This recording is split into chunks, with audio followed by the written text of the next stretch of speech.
adalah sabar dalam meninggalkan maksiat. Ini juga sangat luar biasa. Ini sabar dalam meninggalkan maksiat ini berat, terutama zaman now. Ya.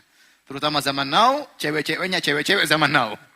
Laki-laki terutama hati-hati ya. Zaman sekarang zaman fitnah. Butuh kesabaran meninggalkan maksiat. Butuh kesabaran menundukkan pandangan.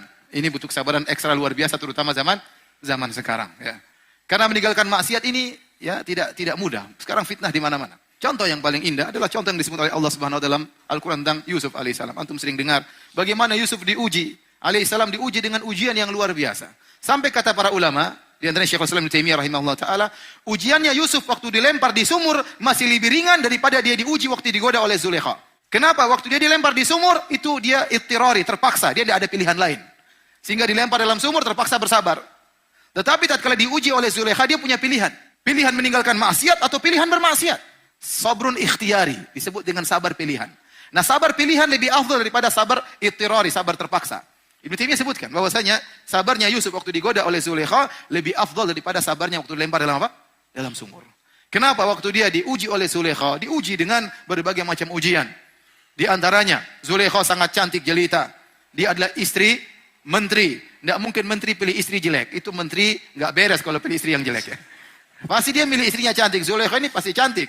Sudah dia cantik, kemudian dia menghiasi dirinya dengan kecantikan. Cantik di atas kecantikan, cahaya di atas cahaya. Zulaikha. Kemudian tidak ada yang lihat. Wa ghallaqatil abwab. Semua pintu-pintu sudah dia kunci. Yang pegang kuncinya Zulaikha. Coba, nggak ada yang lihat, santai aja. Mau maksiat nggak ada yang lihat. Kemudian apa lagi? Dia yang merayu. Zulaikha yang merayu. Ya akhi, betapa banyak laki-laki dia malu goda perempuan, dia nggak pede. Tapi waktu perempuan yang mulai, goyang dia. Imannya goyang. Jenggotnya goyang. Kenapa? Ceweknya yang mulai. Waduh, ya, ternyata saya oke juga ya. Subhanallah. Belum lagi Yusuf tampan. Orang tampan pede. Dia tidak. Kalau nggak tampan ya udah malu-malu minder. Kalau tampan depan perempuan pede ya. Nabi Yusuf alaihissalam sangat tampan luar biasa. Berbagai macam godaan. Belum lagi Nabi Yusuf masih muda. Gejolak syahwat seorang pemuda lebih berkobar daripada yang sudah tua. Kecuali tua-tua keladi.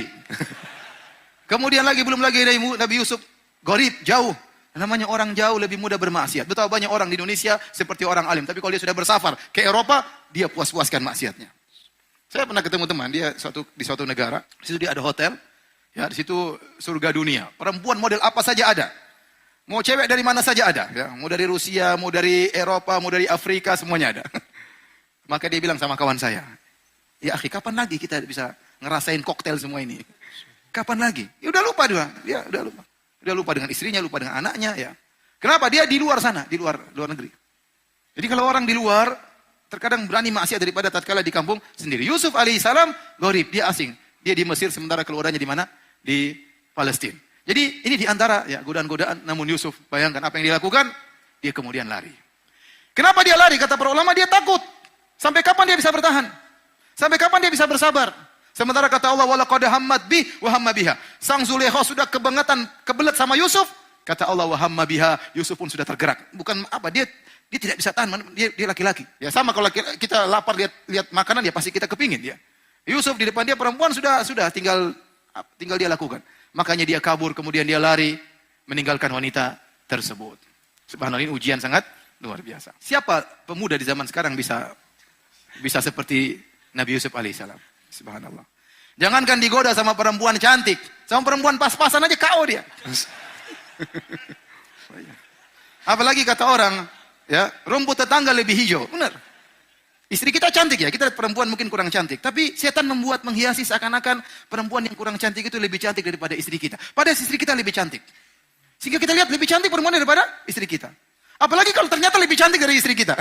Lebih bahaya lagi. Jadi luar biasa ya. Tapi ada cerita. Ini cerita di kejadian di Universitas Al Madinah. Saya diceritain sama kawan saya. Saya tidak menghadiri kejadian tersebut, tapi saya diceritain oleh kawan saya orang Libya. Jadi kita di Madinah, orang-orang tinggal sekamar, satu kamar 3 orang, ada 4 orang, dan biasanya dicampur. Nggak boleh Indonesia semuanya, enggak. Kalau Indonesia semuanya nanti bahasa Arab tidak berkembang. Ngomongnya Indonesia terus ya. Jadi dicampur. Saya dulu tetangga saya satu kamar itu dikasih petak-petak. Tetangga saya orang Afrika sama orang Bangladesh ya. Terkadang ganti tangga orang Sudan dan macam-macam. Nah, ada suatu ruangan di situ kamar. Kebetulan di situ ada Afrika, satu kamar dengan orang Rusia. Dan kita belajar di sana 9 bulan. 9 bulan nanti baru libur 3 bulan. Saya waktu sudah berkeluarga. Jadi saya pergi di Madinah, kemudian saya belajar 9 bulan. Sedih luar biasa meninggalkan istri 9 bulannya. Antum tidak merasakan. Nanti setelah itu 3 bulan baru saya ketemu istri. Ya. Nanti setelah 3 bulan lagi happy-happynya, balik lagi 9 bulan. Berat. Terus saya pulang lagi 3 bulan, sudah punya anak. Alhamdulillah. Masya Allah. Nah, kadang-kadang saya mau telepon istri, zaman dulu orang tidak punya telepon. Telepon harus pakai wartel dan itu mahal. 1 menit 14 real dulu. Bayangkan, duit kita berapa 1 menit 14 real. Supaya murah, saya bangun tengah malam, jam 2 saya telepon. Bukan buat sholat malam, buat telepon istri. Kenapa? Karena kortingannya 50%. Jadi intinya ini sekedar intermezzo aja. Kemudian intinya, satu kamar ini ada Afrika, ada Rusia. Biasa kalau kita mau pulang, kita beli oleh-oleh buat istri. Saya biasa belikan abaya, belikan cadar, beli macam-macam buat istri, 3 bulan libur. Nah, orang Rusia ini sekamar dengan orang Afrika. Orang Rusia ini, dia ingin pulang, maka dia beli oleh-oleh buat istrinya. Belilah dia cadar dan baju abaya. Rupanya dia pakai di kamar. Dia tes. Rusia, mungkin jenggot panjang sekali ya. Pakai tes, dia pakai cadar. Dia lagi pakai baju cadar, tahu-tahu temannya Afrika datang. Maka dia goda, bercanda dia. Si Afrika ketakutan. Lah, enggak katanya. Masya Allah, Yusuf Afrika. Sampai sebagian teman menggelarinya Yusuf Afrika. Dia lari ketakutan. Masya Allah, ada di zaman sekarang. Ya. Luar biasa.